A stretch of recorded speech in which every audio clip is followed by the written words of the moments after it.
So a very warm welcome to another episode in our Doorway to Sindh webinar series presented by Sindhi Culture Foundation and the Embassy Group. Sindhis have been engaged in trade since the Harappan times. They have carried forward this legacy throughout history and are still majorly a business community. Today, let us take a look at the history of this trade and business. Professor Abhijit Kothari is in conversation with Professor Mark Anthony Falzon to take us through the business history of Sindhis. I now request Ms. Trisha Lalchandani to continue. Hello, everybody. I'm going to introduce Professor Falzon and Professor Kothari before we begin this session. Professor Mark Anthony Falzon is a social anthropologist. He's a professor at the University of Malta and a life member of Clare Hall, Cambridge. His books include Cosmopolitan Connections, Multi-Sited Ethnography, The Examined Life, the University of Malta, Birds of Passage, the Sindhis, and Fishes and Marine Invertebrates of the Maltese Islands. He's being interviewed by Professor Abhijit Kothari, who's a businessman and an academic. His academic interests are in the areas of family business, entrepreneurship, and business communities. He runs his own business in Ahmedabad and is visiting faculty at Ahmedabad University, where he offers courses in family business management. He's also co-translator with Rita Kothari of K.M. Munshi's Patan trilogy. Hello, Mark, and hello, Aruna. It's a privilege, it's a pleasure. I have read your work and I have used it for my own research. So I'm so glad to have this opportunity to be in conversation with you. My pleasure, Abhijit. I think without much ado, I will go to the first question, which I suppose is going to be something that would be on the minds of almost everybody who's going to be viewing this or who's going to be viewing this recording is the audience. What prompted you to study the Sindhis? I mean, how did you get onto this topic in the first place?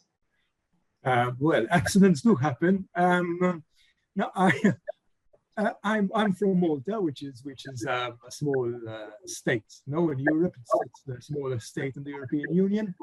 And I grew up in Valletta, which is the capital city.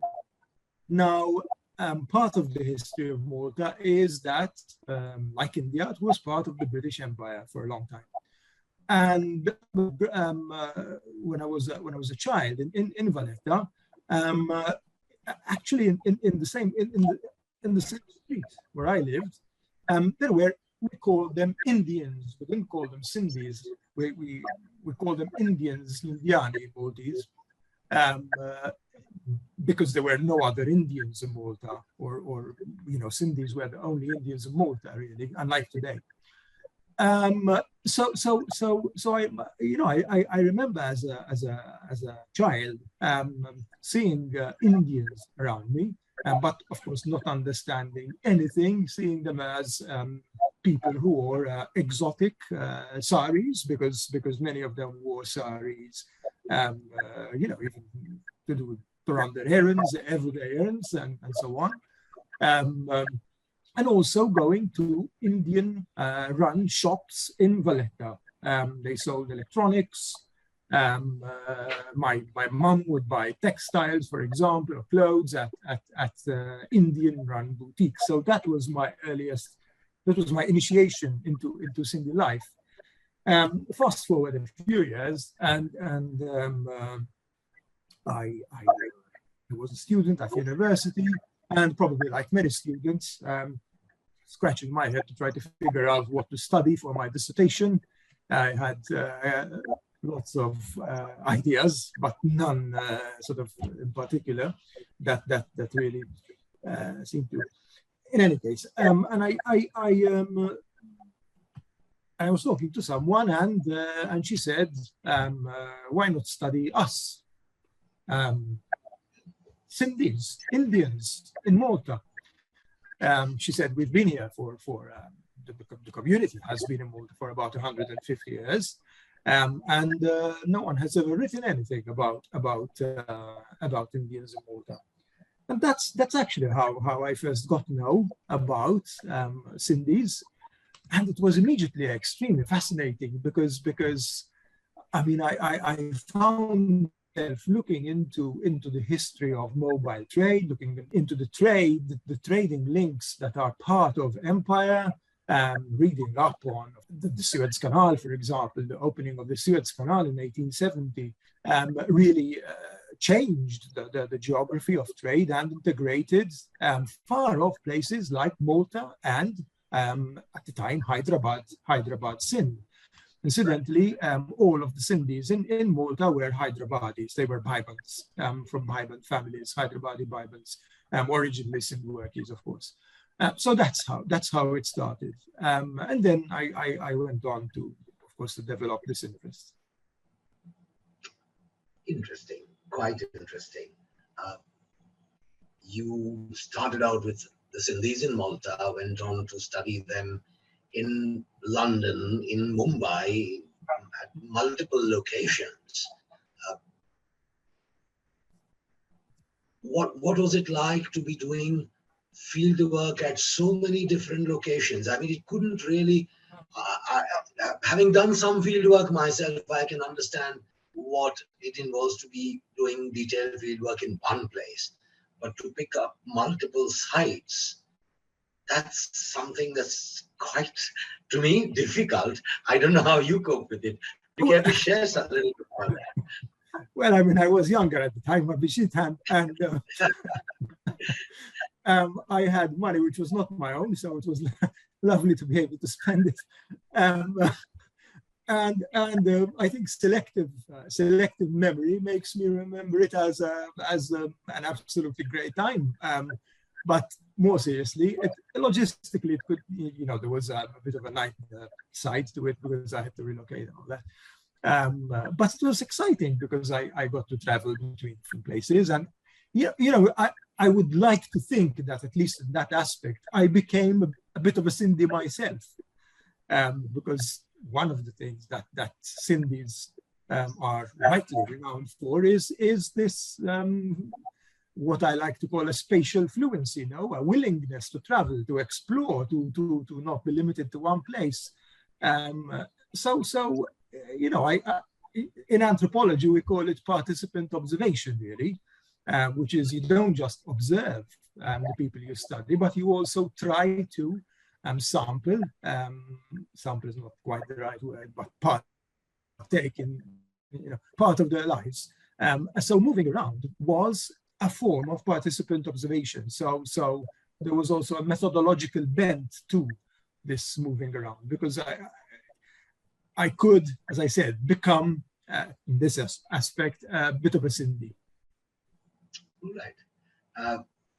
Before we move on, before I move on to asking you more about the Sindhis, I do want to ask you whether you believe in the notion of a business community, so to say.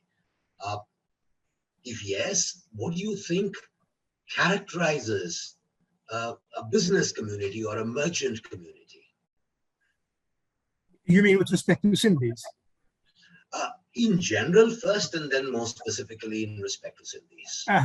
I mean, yes, I think we could debate forever community and, take it apart and all that, but that would be profoundly boring. And I think that probably, yes, it's fair to say that there are such things as business communities with respect to which is not to say business, big happy families community. That's a caricature of community, of course.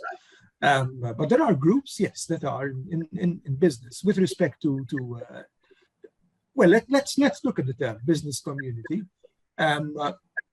One might suppose it to have two characteristics. The first, that it should be synonymous with business. So a group, a community, an ethnic group, for example, that is synonymous with business to itself and also to outsiders.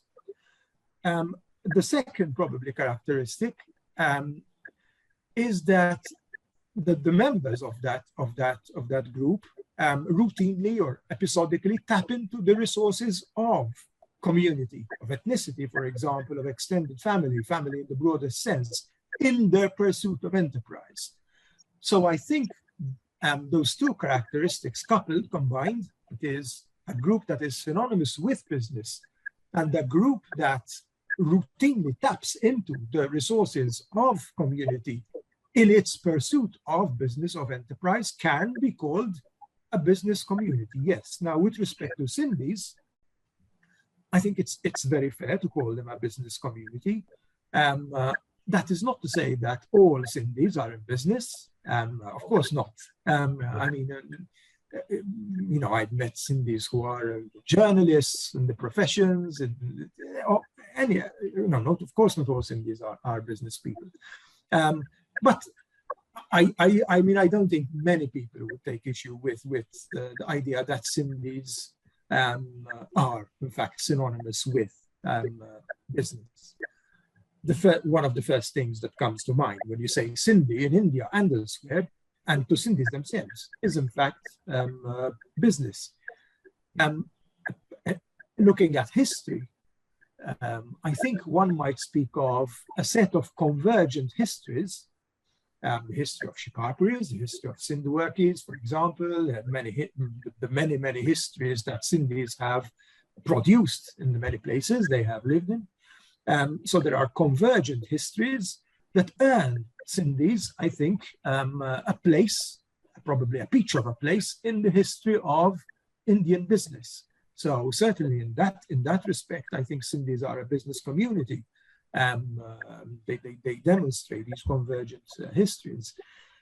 You know, if ethnic groups, because I'm calling Sindhis an ethnic group, if ethnic groups are imagined communities, you know, in Benedict Anderson's sense, imagined communities, then certainly I think it's fair to say that Sindhis are imagined as being synonymous with business. The second criterion, which was that business community, we might expect a business community, the members of a business community, to routinely tap into the resources of community, I think is amply displayed by Sindhis, has been for a very long time. So I think it's probably, yes, very fair to call Sindhis a business community. Right. Thank you. You mentioned both the Hyderabadi Sindhworki network as well as the Shikarpuri network when you were responding to my question.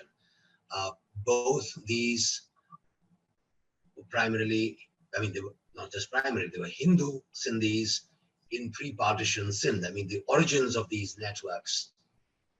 I am just curious, were there Muslim Sindhis in pre-partition Sindh who were actively involved in business ever? If so, if you have any idea, what is their status today? Because the Sindhis continue to be a very vibrant and very significant business community in India and elsewhere in the world. A bit of a disclaimer, Abhijit, I'm not a specialist on pre-partition Sindh. I'm not a historian and I'm not a specialist on pre-partition Sindh. But I do know something about it. I think the point you raise is how legitimate is it to draw a line around the Hindu Sindhi diaspora as a group when there are Hindus outside of Sindh, when there are Sindhis who are not Hindu, and where there are Hindus in Sindh today, living in Sindh today. How legitimate is it to demarcate diasporic Hindu Sindhis as a separate group? I think that's a very useful question, in fact, because it brings me to a point I would like to make. Yes, before partition, of course, the majority of people in Sindh were Muslim. In fact, the scholarship that at least the scholarship that I have seen suggests that a good chunk of business was in the hands of the Hindus back in Sindh. Now, of course, I find it hard to believe that there were no Muslims who were in business. I mean, business is an enterprise. So I find it impossible really to think that quite very, very unlikely that there were no Muslims who were in business. But Hindus, even back in pre-partition Sindh, were again synonymous with business. Now, Hindu Sindhis today, the diaspora, in what sense is it a group? Is it a specific group? Especially since there are Hindus living in Sindh today, in Sindh province in Pakistan today. If I'm not mistaken, about 3.5 to 4 million. I think that's the figure. So a lot of many Hindus living in Sindh today. In what way are these people distinct from Sindhis, Hindu Sindhis in diaspora? I think it's, I will stick my neck out and say that I think, in fact, that the Hindu Sindhis in diaspora, that is living in India today, and in many places, many countries around the world, outside of Pakistan, that is, are in fact a distinct ethnic group. I would go so far as to say that. For example, a Shikarpuri, someone of Shikarpuri, whose family is of Shikarpuri origin, living in Singapore today, I think would feel closer to a Hyderabadi in Singapore than to a Shikarpuri Hindu living in Shikarpur today. So, I think the diaspora has acquired an identity of its own. Now, this is not that strange, because in the social sciences we learn that with ethnic groups, there is no timeless, unchanging essence, but rather we should focus on the boundary around that ethnic group, which is why ethnic groups change historically.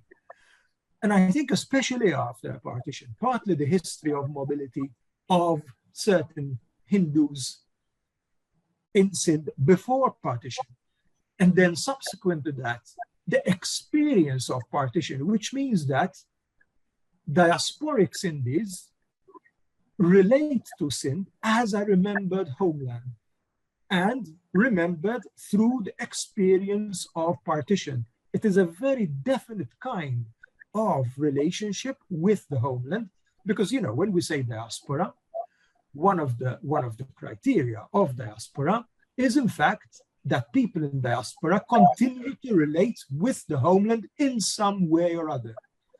And I think diasporic Sindhis do in fact continue to relate with Sindh, but as a remembered homeland. Right. And I emphasize, remembered through the experience of partition. So I think this specific kind of remembering has made Hindu Sindhis a very diasporic Hindu Sindhis, has made them a very, very distinct group, a group that is, I think, that differentiate itself from Hindus who live in Sindh today. I strongly feel that that's what the situation is. All right.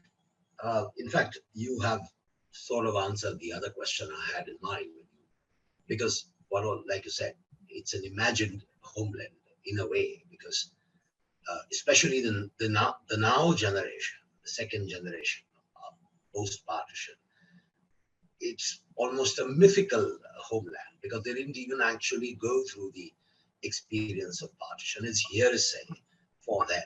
So it's kind of more complicated, the whole notion of a homeland. Perhaps for the partition generation, it was great degree of clarity. And I wonder whether as generations go by, this this imagined homeland concept, does it weaken or does it still remain as an integrating factor? No, you can't say that it will weaken naturally. It might, but it may well go the opposite direction, really. It depends on events, for example. It depends on politics. It depends on cultural entrepreneurs within the community. Take someone like Ram Panjuani, for example. Cultural entrepreneurs within the community who do change the way in which people remember. And that, I think, is the partly the richness of the Sindhi experience. That we're not talking about something that persists or weakens necessarily. No, it all depends on. Sindhis are masters of their own destiny, if you will, and they can take it in any direction they wish to. Of course, also in response to circumstances and all that. But no, I don't think it will necessarily weaken. I don't think, in fact, that Sindhis in diaspora today do not remember Sindh, or that Sindh is less of an important part, is less as a less important part of their identity. I don't think so. I don't think so. It's of course not. It's not a living memory, but that doesn't necessarily matter. Yeah, I was just wondering whether it has the emotional bang, if you like, that it had for the previous generation, because things with time, things do get diluted. Yes. My own research with the Sindhis does seem to indicate that the younger generation, its stories now that they've heard now from their either parents or grandparents. Also the language, a lot of them don't speak Sindhi that fluently.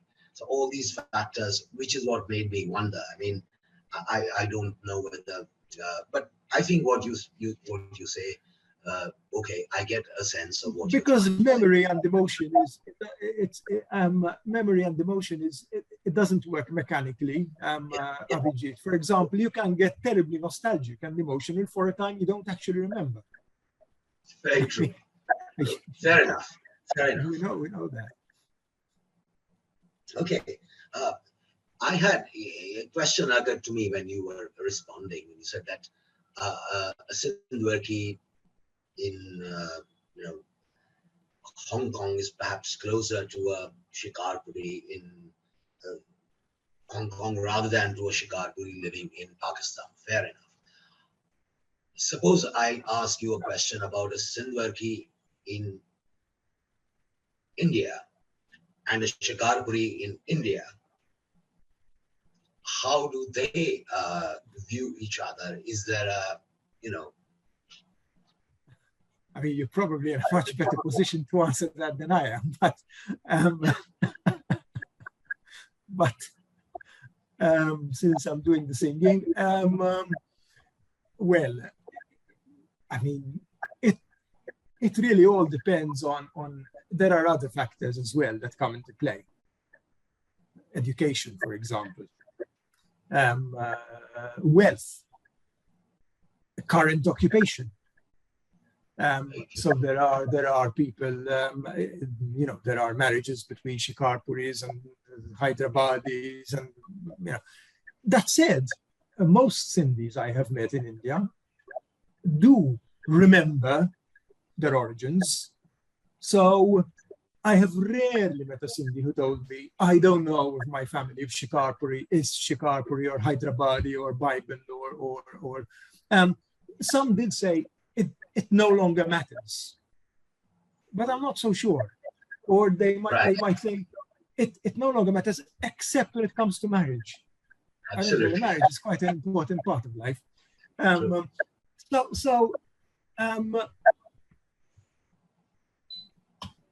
mean,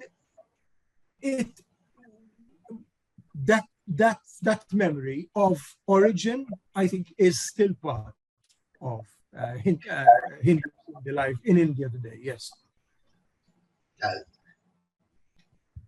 There are so many questions. from your book that I'm just trying to ask them in a manner that makes a little more sense rather than going all over the place.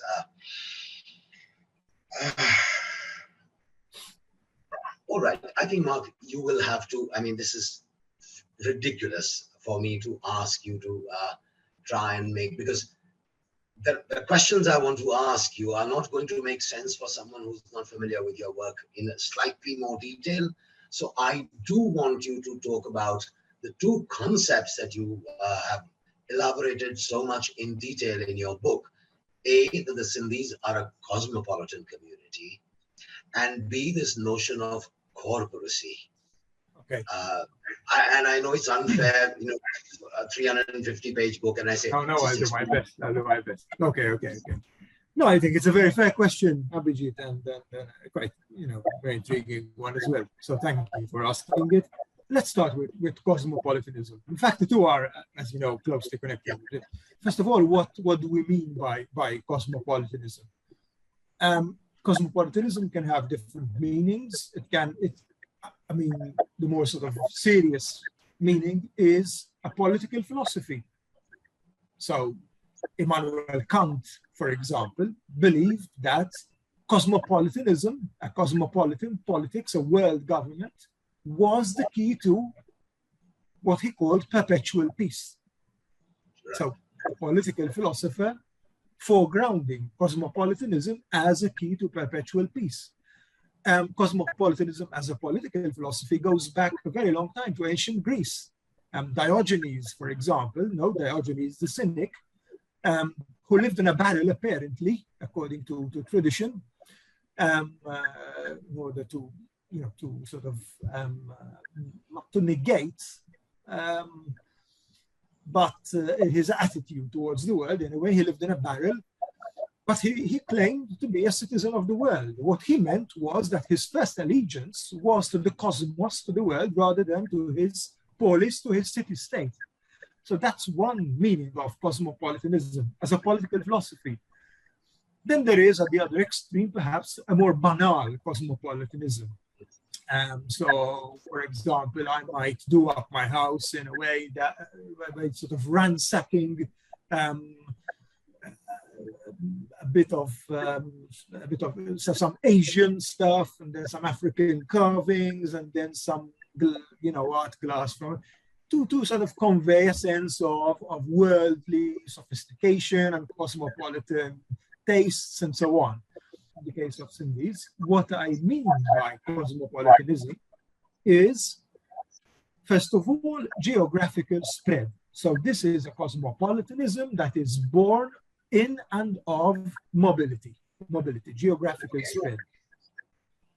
The second characteristic, which is of course closely linked, is that within the Sindhi community, within this cosmopolitan community, there is a certain, what I called earlier, a spatial fluency, a readiness to travel, a readiness to explore, and therefore also a cultural fluency, a cultural adaptability as well. In fact, my very first experiences with Sindhis in Malta was this. I was very surprised. I remember being very surprised to find that they had, for example, images of Catholic saints in their homes. And these were Hindus. There's no question about it. And they said they were Hindus. But they had images of Catholic saints. Now, that's probably stranger to a Catholic than it is to a Hindu, if you know what I mean. Now I know, but even so, this is what I mean by cultural fluency, by adaptability. I mean, Sindhis travel, they learn new languages and so on. And this is what we mean here by cosmopolitanism, an attitude to the world, an attitude to space, an attitude to travel, to mobility, and to the cultural differences and the cultural the cultural mobility that goes with it. So this is what I mean by Sindhis are a cosmopolitan group. Now, how does that translate into business? Because I think that was your question, right? Business corporacy. I said earlier that my idea, well, I agree that Sindhis are a business. I think there are many scholars who hold it, of course, that Sindhis are a business community, and partly because they draw on the resources of community to conduct business. Again, it would be a caricature to say that Sindhis just share knowledge and share information about business. That would be a caricature of community. But in fact, no community is like that. Not even probably a hippie commune or something like that, let alone a community of, hundreds of thousands of people around the world. So a business community. Now, in the case of Sindhis, these resources that they tap into are not located in any one single place, but are in fact geographically spread and geographically mobile. And therefore, Sindhi corporacy, the tendency to tap into community resources is not a localized corporacy, but it is in fact a cosmopolitan corporacy. It is a corporacy which creates literally a world of possibilities, a world in the geographical sense, a world of possibilities. We've all heard the old joke about Sindhis on the moon, no? That's when Armstrong, I mean, this is such an old one. When Armstrong landed on the moon, he was approached by a Sindhi who tried to sell him a flag, apparently. I mean, this is, I know the stereotype. But there is some truth to it, maybe not, not scientific astronomy, but there is some truth to it in the sense that Sindhis are everywhere. And this is what I mean by cosmopolitanism, geographical spread, and within that spread, a certain fluency with space, really. Okay, all right. So, to an extent, almost every major merchant community in the world has had that openness in terms of travel, right? Whether it's the Arab shipping magnates, or it's the Kutchi Bhatiyas, or you have the traders of the Malabar coast. Regardless, there's always a certain. Do you think that is something? In the case of the Sindhis, it is something slightly different from this usual openness to traveling, exploring, that has always been attributed to other merchant communities. No, I do not wish to be rude, but I don't think Sindhis are unique. I mean, in that sense, as you rightly say, quite a lot of what Sindhis display, I mean, this, readiness to travel and so on. For example, Lebanese business people come very close in that sense. They can draw on resources of community wherever they go. So I don't think that Sindhis are unique in that sense. Does that make them less fascinating? Absolutely not. They are unique as a historical experience, of course. And the way in which they bring all of it together is unique. I mean, the way in which they bring the history of Sindh work within the British Empire, the history of Shikarpuri money lending within the Durrani Empire, for example. Then the history of trade in East Africa, the history of so many located business experiences in so many places around the world, the history of partition, of Ulhasnagar, of setting up in India and Ahmedabad and other places. That makes them completely unique. So historically, they are a unique and completely fascinating case. But no, I mean, the readiness to travel, the readiness, no single one of these is uniquely ascribable to Sindhis, I think. No. Sindhis bring it together in a particular way. Yes, I think so. All right. My own work among the Sindhis, however limited in geographical scope it was, my conclusion was, I mean, observation, conclusion is perhaps too strong a word, that the Sindhis are remarkably open to what in the language of the bazaar we would call any line of business. There is no notion of this business being more reputational or whatever you want to call it, one being superior, one being inferior. Absolutely. And the other thing that I have also seen is, and this is particularly in comparison to the other Gujarati communities that I have looked at, is that there seems to be absolutely no, if you like, hesitation, no to starting a business, shutting it down, moving on to something else, Absolutely. and that goes on well. Now, some of this is part of your observations. What are your thoughts on these? How do you see this? I agree passionately with what you've just said. Actually, I think you're so right. Yes, there is no sense of business vocation in a particular line among Sindhis, as far as I can tell. Of course, if you come from an old money Sindhwaki family, there is more prestige in that. But it's not because Sindhwak was, sanctified as a special. I mean, the Hindujas are a very well-known family. Sindhi family among Sindhis and well beyond the community, and they are not Sindhwakis. They're Shekatri moneylenders. So you're completely right.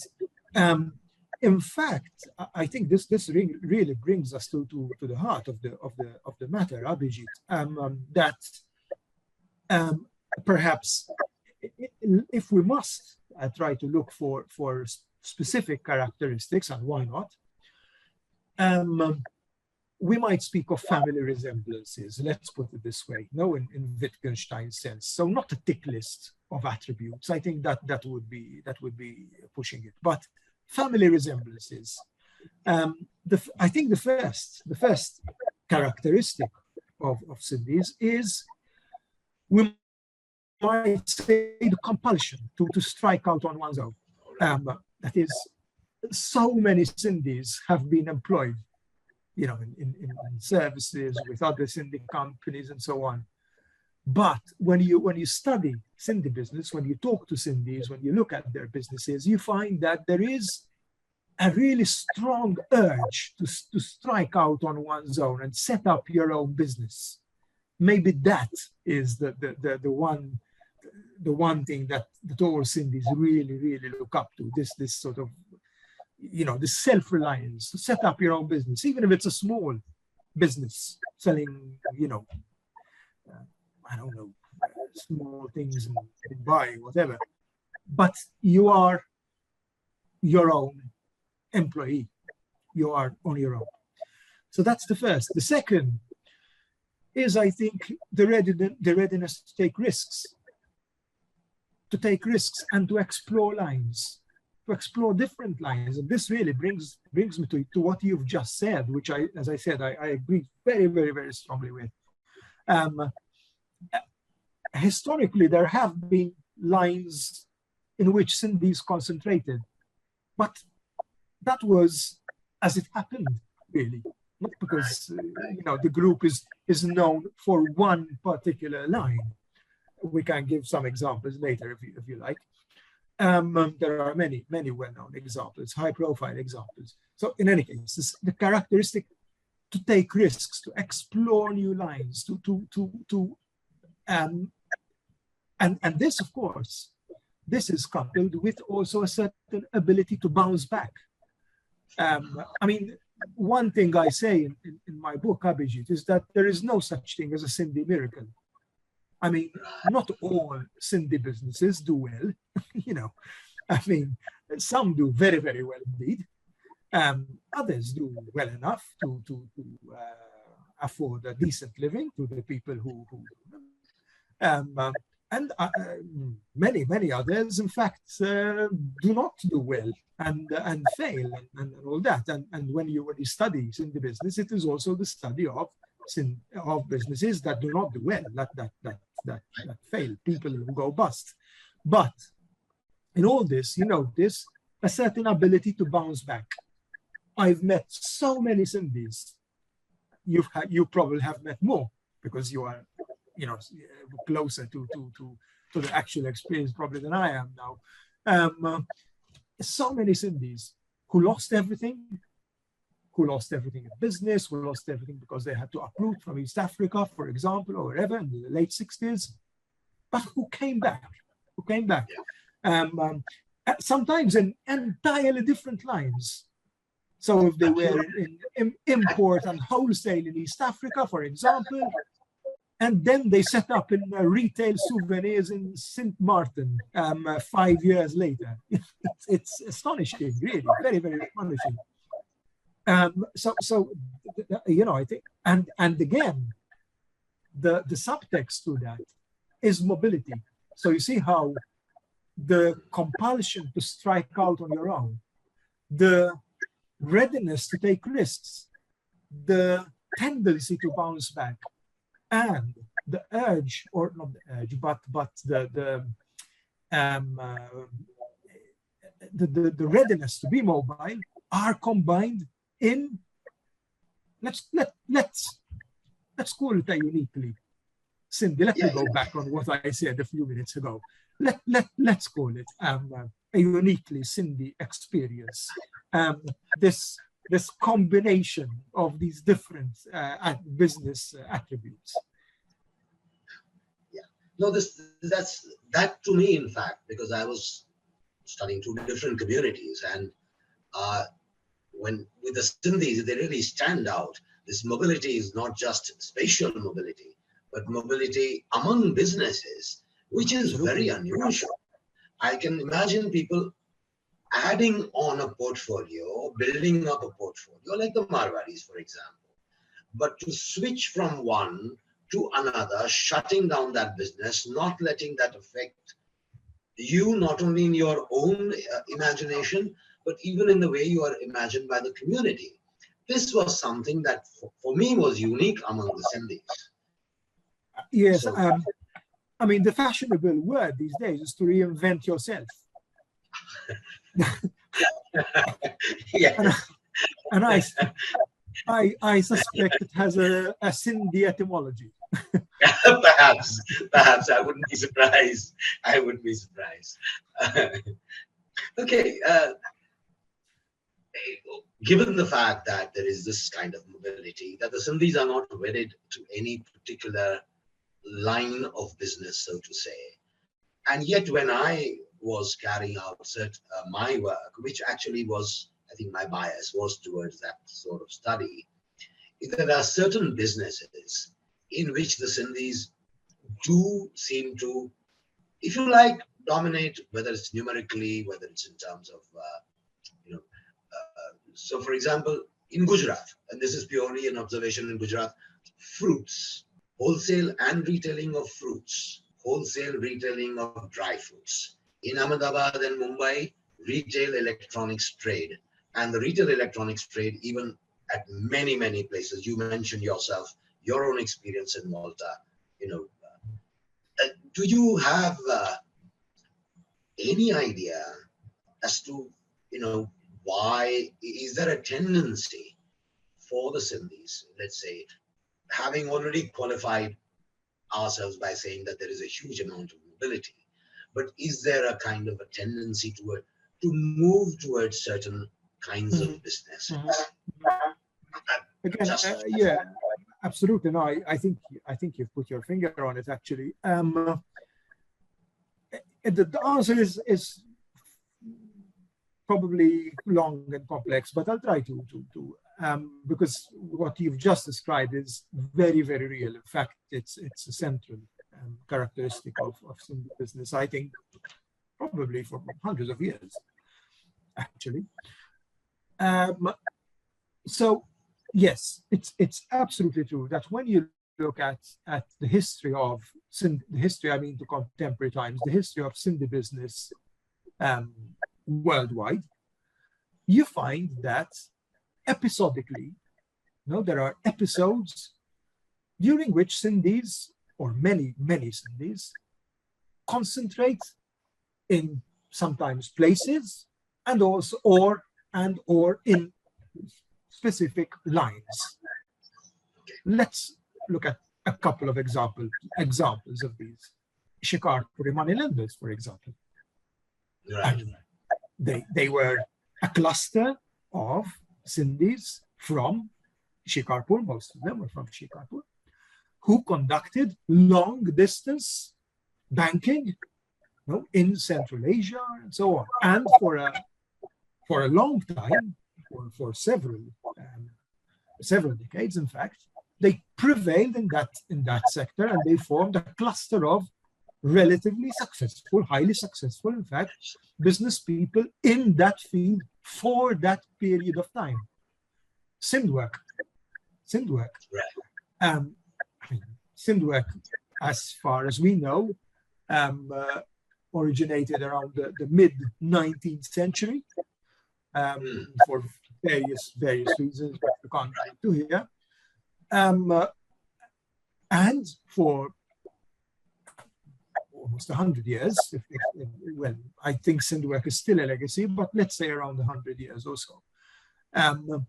It was, again, it represented a cluster of Sindhi business. It was not located, although until partition, Hyderabad was the heart of Hyderabad, Sindh was the heart of Sindhwork. So in that sense, it was located, but as a trade, it was geographically dispersed. Again, a tight-knit group of Sindhis, Bhaibans, mostly. And as you rightly say, for a certain period of time, many Sindhis concentrate in that field. Another example, Ulhasnagar. That's really fascinating, because in that case, we have Sindhis moving into manufacturing. Right. Manufacturing. So this is not trade now, this is manufacturing. It's still self-employed business, but it's manufacturing. So what you said earlier is really borne out by the experience of Ulhasnagar, because here we have manufacturing. Hundreds, not thousands, of small businesses, in sometimes not so small businesses in Ulhasnagar, making all manner of things in response to a set of circumstances, partition, import restrictions, and so on and so on. So again, a cluster.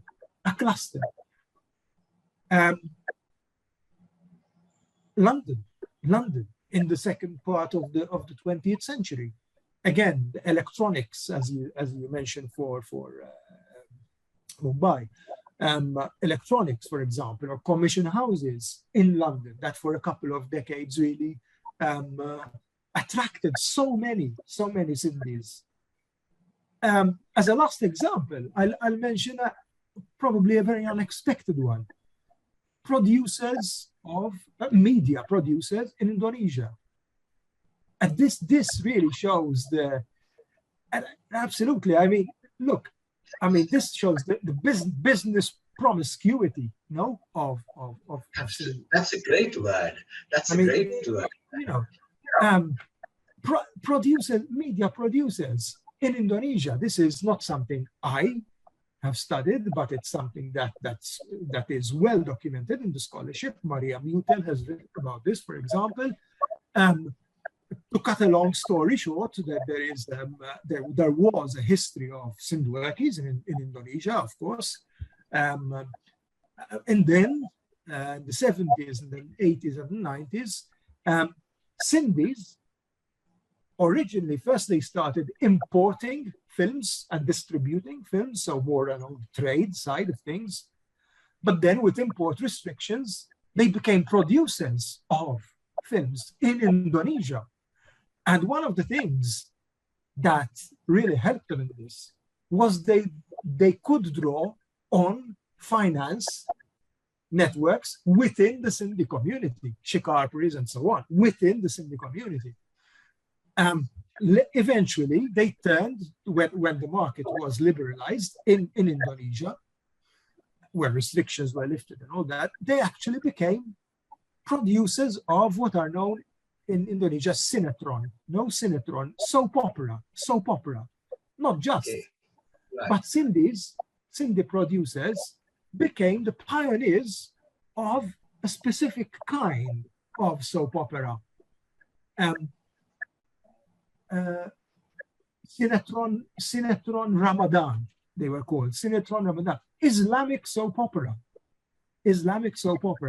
in Indonesia. So a vernacular, homegrown soap opera in Indonesia. And many Sindhis were attracted to this in that particular set of circumstances.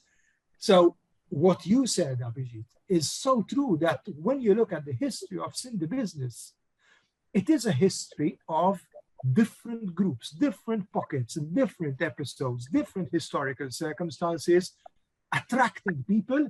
And this is the really interesting thing I find, that the minute that there is a pocket of Sindhi success in Indonesia and Sindhu, Sindhis from around the world are drawn to it. It's incredible, and this is what I meant by the spatial fluency. It wasn't just rhetoric. I mean, this is well documented when you collect the life histories of Sindhi business people.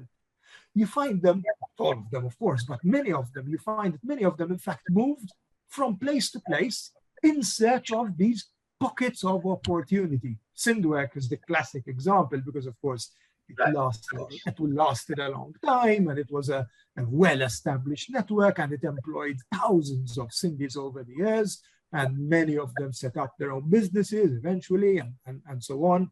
Probably Shikarpuri money lending network is the second most striking example in this case. Second in terms of extent, not in terms of importance. So I think you're completely right.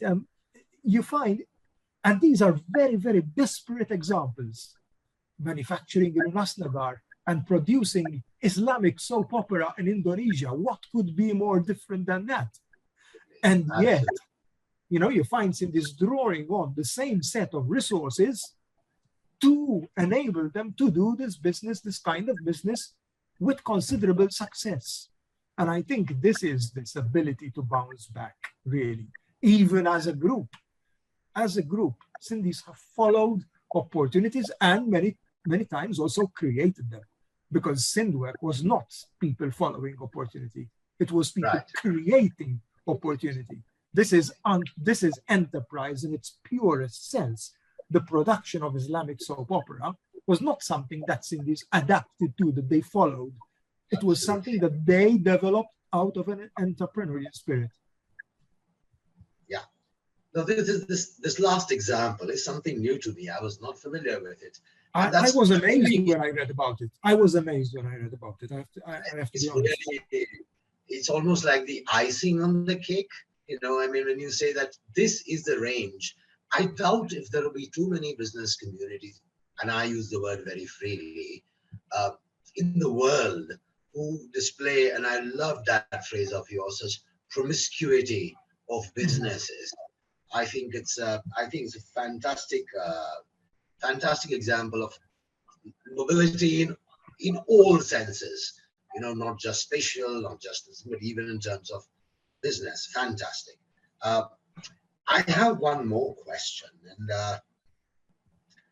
you did work in Mumbai, Ulhasnagar, as well as other Sindhis in Mumbai, India, and really Bombay is a very important center for Sindhi business in India.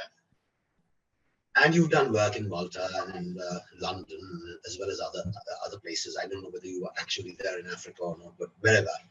Have you observed any difference in the business practices? And by business practice, I don't mean the general economic sense of business practice, but the smaller nuances, these sort of commonsensical approach to business that a typical business person has. Have you noticed any difference among the Sindhi businessmen in India and the Sindhi businessmen in other parts where you've studied them, apart from that of scale?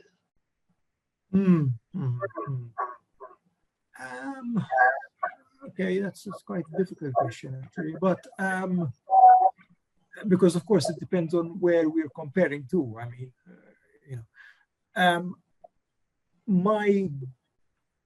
my gut reaction would be to say no, actually. No. I don't think there are fundamental differences. There are historically located differences. Yes, of course. I mean, Sindhis in India have faced a particular set of circumstances, and therefore their business experience is of a certain kind. But then again, we have to keep in mind that there has been quite a lot of mobility, to and from India as well since partition. I mean, many people joined Sindhwek, for example. Many people who migrated as refugees at partition to India and ended up in very modest circumstances, joined Sindhwek as employees and eventually set up on their own and so on. So I don't think Sindhi business in India is some sort of bubble. My understanding of it is that it is fairly well connected to Sindhi business in the rest of the world. There's also the fact, Abhijit, that Sindhis in diaspora tend to travel very often to India for some or other reason. Bombay is, of course, an exceptional. I once argued that Bombay has developed as the kind of cultural heart of Sindhis over the years, of course, there are Sindhis in many other places in India, but Mumbai is sort of the one place that a Sindhi from Malta, for example, would probably go to because of the weddings, because Mumbai has this spirit of enterprise and adventure about it as well, so there is quite a lot of coming and going actually within the Sindhi, within the global Sindhi diaspora. So I do not think that there are fundamental essential characteristics of business people in India, of Sindhi business that are specifically of that place for all time. Of course, there are. So if you're selling fruit in Ahmedabad, you have to develop a very specific set of skills, which is different to if you're selling electronics in Oxford, on Oxford Street. I mean, it's a completely different experience. But no, I don't think there is. I think that the real question is, I do not think there are different essences of Sindhi business.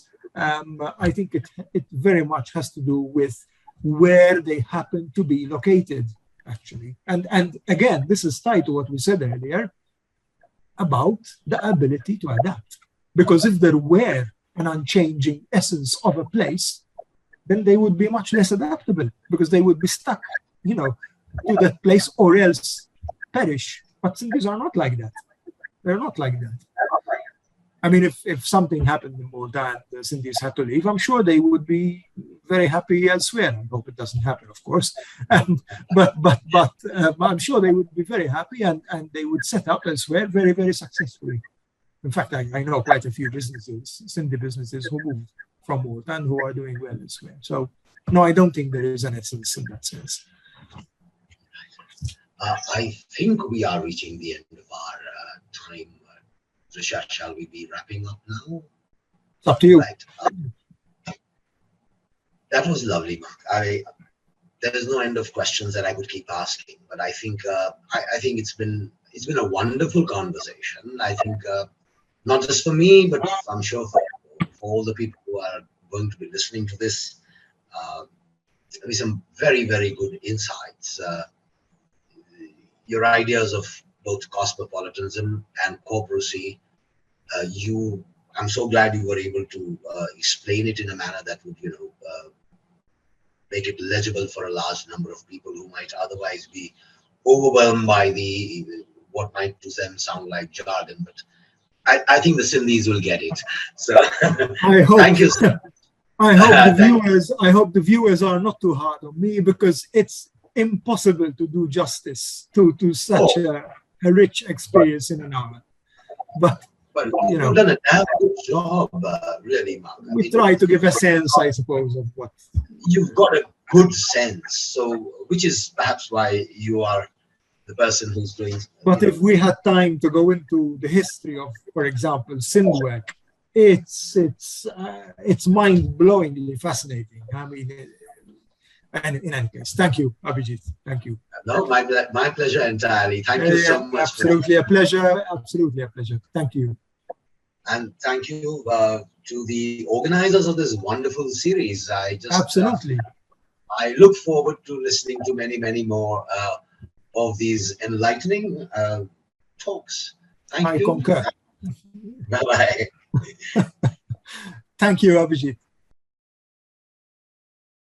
Thank you, Professor Falzon and Professor Kochari. What an excellent conversation this was.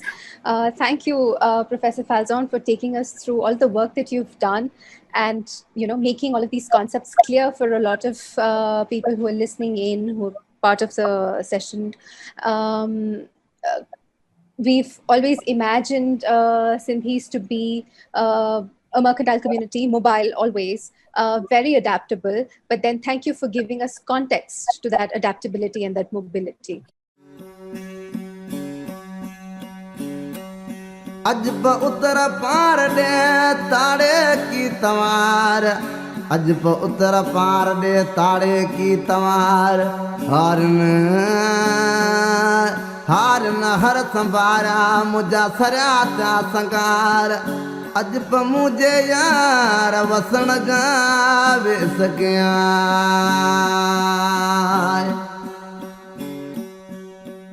अज प उतर पार दे ओ अज प उतर पार दे ककर तो car करे अज प उतर पार दे ककर तो कार करे वसे तो वड पुड़ियो कालक खंड भरे विजण निशान वरे मुझ सकार सुख दिए